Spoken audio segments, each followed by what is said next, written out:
नमस्कार। आप सुन रहे हैं द बॉलीवुड रेडियो और मैं हूं आपके साथ आकाश। दोस्तों, आज के इस पॉडकास्ट में किस्सा राजेश खन्ना का है और बात 70 के दशक की।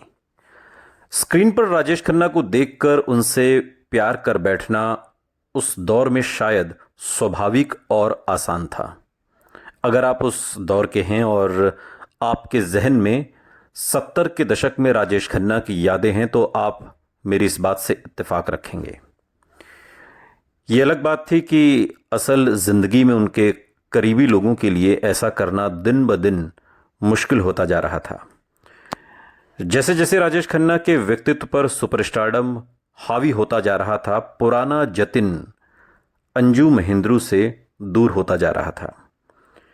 राजेश खन्ना के करियर की तूफानी रफ्तार के विपरीत अंजू का करियर कुछ खास आगे नहीं बढ़ रहा था और करियर के इस मोड़ पर अपने रिश्ते को देने के लिए राजेश खन्ना के पास समय भी कम था और शायद इसी वजह से अब रिश्ते में दरार उभर कर सामने आने लगी थी। उस वक्त की फिल्म पत्रिकाओं में शर्मिला टैगोर और मुमताज के साथ राजेश खन्ना के अफेयर के किस्से भी खूब छप रहे थे और ऐसी खबरें आग में घी जैसा काम कर रही थीं। और अपने बचाव में राजेश खन्ना ने कहा कि लोग सोचते हैं मैं अपनी हर को स्टार के साथ अफेयर करता हूं या अपनी हर खूबसूरत फैन के साथ सोता हूं। यह सच नहीं है। अगर जज्बात का मेल ना हो तो जिस्म का मेल हो ही नहीं सकता। मैं कोई स्टड बुल नहीं हूं। आप या तो स्टड बुल हो सकते हैं या फिर एक अच्छे एक्टर। भगवान ये दोनों विशेषताएं एक आदमी को कभी नहीं देता। राजेश खन्ना ने एक इंटरव्यू के दौरान ये बातें कही। राजेश खन्ना के अफेयर्स की खबरें लगातार आती जा रही थीं, खासतौर पर मुमताज के साथ फिल्मों की शूटिंग के दौरान उनकी नज़दीकियों की खबरें। वो मुमताज को मुमू कहकर पुकारते थे। दोनों की ऑन स्क्रीन केमिस्ट्री भी इतनी कमाल की थी कि साथ में की गई हर फिल्म सुपरहिट थी। फिल्म निर्माता इस जोड़ी को ज़्यादा से ज़्यादा दोहराना चाहते। मुमताज़ ने खुद एक इंटरव्यू में कहा था कि शादी में जैसे सितारे मिलाए जाते हैं, हम दोनों की जोड़ी के सितारे मिलते थे। हमारी ट्यूनिंग कमाल की थी। हम दोनों शूटिंग से पहले जमकर रिहर्सल करते क्योंकि गानों के टेप्स पहले ही हमारे घर भिजवा दिए जाते थे। दोनों पड़ोसी थे और आउटडोर शूटिंग के दौरान दोनों की हंसी मजाक और दोस्ती गॉसिप कॉलम्स में चटपटी खबरें बनती थीं। उस दौर के बहुत से हीरो मुमताज के साथ काम करने से मना कर देते थे, लेकिन राजेश खन्ना के साथ उनकी बेहद कामयाब जोड़ी के चलते वो उस दौर की सबसे महंगी एक्ट्रेसेस में से एक थीं। अंजू महेंद्रू ने बाद में एक इंटरव्यू में कहा कि मैं कभी उन अफेयर्स की अफवाहों पर यकीन नहीं करना चाहती थी। हालांकि मैंने राजेश खन्ना को बता दिया था कि अगर मैंने किसी दिन उन्हें किसी लड़की के साथ रंगे हाथ पकड़ लिया तो उसी वक्त हमारे रिश्ते का दी एंड हो जाएगा। ये बात अंजू महेंद्रू ने राजेश खन्ना से कही थी। दोनों का रिश्ता जैसे मीडिया ट्रायल पर हमेशा रहता, लेकिन ऐसे हर झगड़े और उतार चढ़ाव के बावजूद राजेश खन्ना और अंजू हमेशा एक हो जाते थे। ज्यादातर खबरों में रिश्ते में आती दरारों का जिम्मेदार राजेश खन्ना को ठहराया जाता था। फिल्म फेयर टैलेंट हंट में रनर अप और राजेश खन्ना के दोस्त रहे अभिनेता धीरज कुमार राजेश खन्ना की शख्सियत का एक अलग ही पहलू याद करते हैं। धीरज कहते हैं कि उस दौर में राजेश खन्ना के बेमिसाल सुपरस्टारडम के बावजूद उनके बारे में हर तरफ नेगेटिव खबरें ही प्रचलित रहती थीं। धीरज बताते हैं कि राजेश खन्ना खालिस पंजाबी थे, बड़े दिल वाले थे, दोस्तों के लिए कुछ भी करने को तैयार। धीरज को हैरानी है कि राजेश खन्ना के व्यक्तित्व के इस बेहतरीन पहलू का जिक्र आज भी कम होता है। शायद मीडिया को उनका घमंडी और सनक वाला रूप ज्यादा दिलचस्प लगता था, क्योंकि ऐसी कहानियां सुनने में ज्यादा चटपटी लगती थीं। राजेश खन्ना के नाम पर इन पत्रिकाओं की हजारों प्रतियां बिकती थीं, लेकिन ये खबरें संतुलित नहीं थीं और आमतौर पर उनके व्यक्तित्व से जुड़ी नकारात्मक बातें छपती रहीं। जो बात धीरज ने कही उससे राजेश खन्ना के साथ इस दौर में काम करने वाले कई फिल्मकार और को एक्टर्स भी इत्तेफाक रखते हैं। सुपरस्टार बनने के बाद उन्होंने गर्लफ्रेंड अंजू महेंद्रू को एक बंगला तोहफे में दिया था, जिसमें वो आज तक रहती हैं। और यही नहीं, अंजू ने खुद अपने इंटरव्यू में ये बात कही थी कि जब जब भी दोनों के बीच झगड़े हुआ करते थे तो राजेश खन्ना ही आकर सबसे पहले उन्हें सॉरी बोलते थे, सॉरी बोलते और इस झगड़े को सुलझाते। शायद राजेश खन्ना भी सुपरस्टारडम के बाद अपने रिश्ते में आते बदलाव को पूरी तरह से समझ नहीं पाए थे।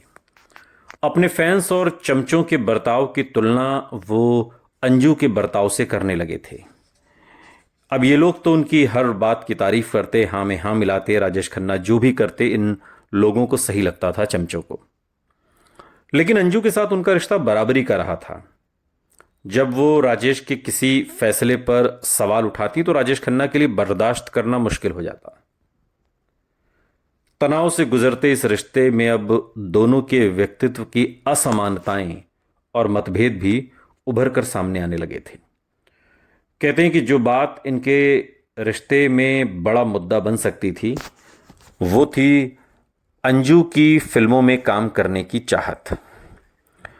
अंजू शादी के बाद भी फिल्मों में काम करना चाहती थी और उनकी ये ख्वाहिश थी कि वो शादी के बाद भी फिल्मों में काम करें, राजेश खन्ना से शादी के बाद।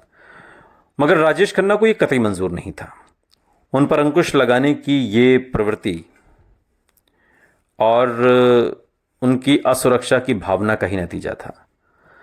80 के दशक की शुरुआत में उनके साथ काम कर चुके एक निर्देशक बताते हैं कि सुपरस्टार बनने के बाद तो वो अपने रुतबे और ताकत से अपने विरोधियों, अपने दोस्तों, यहां तक कि अपने रिश्तों को भी पूरी तरह कंट्रोल करने लगे। सलीम खान, सलमान खान के पिता, वो एक इंटरव्यू में बताते हैं कि अगर कोई उनसे किसी बात पर असहमत हो तो वो समझते थे कि ये आदमी मेरे खिलाफ है, और अगर कोई भी आदमी ऐसा कुछ सजेस्ट भी करता था जो उनकी मर्जी से अलग था तो उन्हें लगता था कि उनका विरोध हो रहा है। वो ये बर्दाश्त ही नहीं कर पाते थे कि कोई उनके साथ डिसएग्रीमेंट करे, और इसके बाद तो वो कई बार ऐसी हरकतें तक कर देते थे जैसे उनका वो कोई दुश्मन हो, दुश्मन की तरह व्यवहार। और बात सिर्फ फिल्म इंडस्ट्री से जुड़े लोगों की नहीं थी। जब उनकी प्रेमिका अंजू महेंद्रू भी उनकी मर्जी के खिलाफ फिल्मों में काम करने पर अड़ी रहीं तो सुपरस्टार राजेश खन्ना ने उन्हें भी अपने रसूख और ताकत का एहसास करा दिया। उस दौर में खबरें तो यहां तक छपी कि राजेश खन्ना ने कई ऐसी फिल्मों को रुकवाने की कोशिश की जिनमें अंजू एक्टिंग कर रही थीं। फिल्म इतिहासकार गौतम कौल ने ऐसी ही घटना का जिक्र अपने एक लेख में किया। गौतम कौल बताते हैं कि जब वो दिल्ली प्रशासन की एक्साइज डिपार्टमेंट की कमेटी में फिल्म एक्सपर्ट थे तो अंजू महेंद्रू की एक फिल्म उनके पास टैक्स से छूट पाने के लिए भेजी गई। फिल्म पर 1 महीने के लिए कर माफ भी कर दिया गया, लेकिन वो फिल्म बाद में कहीं रिलीज नहीं हुई। गौतम कौल के मुताबिक इसके पीछे राजेश खन्ना का हाथ था, और उन्होंने फिल्म इंडस्ट्री में यह खबर फैला दी थी कि जिन फिल्मों में अंजू महेंद्रू अभिनय कर रही हैं उन फिल्मों के राइट्स वो दुगनी कीमत पर खरीदने को तैयार हैं। गौतम कौल याद करते हैं, कहते हैं कि वो चाहते थे कि इन फिल्मों के प्रिंट, पोस्टर, ट्रेलर, यहां तक कि फिल्म के विज्ञापन तक उन्हें या उनके प्रतिनिधि को सौंप दिए जाएं। सारी चीजों की वो कीमत चुका देते थे। स्टारडस्ट को दिए इंटरव्यू में अंजू महेंद्रू ने खुद भी राजेश खन्ना पर आरोप लगाया था कि उनके करियर को खत्म करने की वो कोशिश कर रही हैं। वो कहती हैं कि उन्होंने मेरी फिल्म, उसकी कहानी के प्रिंट जब्त कर लिए। वो फिल्म आज तक उनके और उनके पार्टनर शक्ति सामंत के पास है। सालों बाद उन्होंने इंटरव्यू दिया था। वो चाहते थे कि मैं एक्टिंग छोड़ दूं, इसलिए उन्होंने मुझे एक फिल्म से निकलवा दिया जिसमें मैं संजीव कुमार के साथ काम कर रही थी और 1 हफ्ते की शूटिंग भी कर चुकी थी। इन सब बातों की फिल्म इंडस्ट्री और मीडिया में खूब चर्चा होती रही। राजेश खन्ना ने उसी इंटरव्यू में अंजू के इन आरोपों का जवाब दिया, मैंने हमेशा कहा है कि मैं एक घरेलू पत्नी चाहता हूं। वो किस करियर की बात कर रही है जिसका उन्होंने खुद मेरे लिए त्याग किया है। फिल्म ज्वेल थीफ जैसे छोटे मोटे रोल, ऐसे रोल करके आखिर वो कहां तक पहुंच सकती है। अहंकार और जिद की स्याही से लिखा गया ये देश के पहले सबसे बड़े सुपरस्टार की मोहब्बत का अहम अध्याय था, जो उनके व्यक्तित्व को एक बिल्कुल अलग अंदाज में बयां करता है।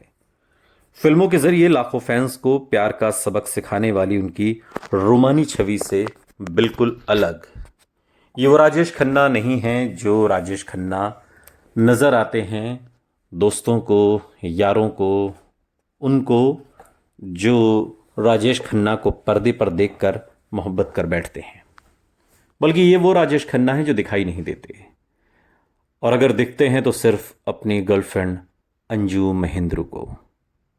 सालों बाद स्टारडस्ट ने राजेश खन्ना के लिए लिखा था। सुनते रहिए द बॉलीवुड रेडियो, सुनता है सारा इंडिया।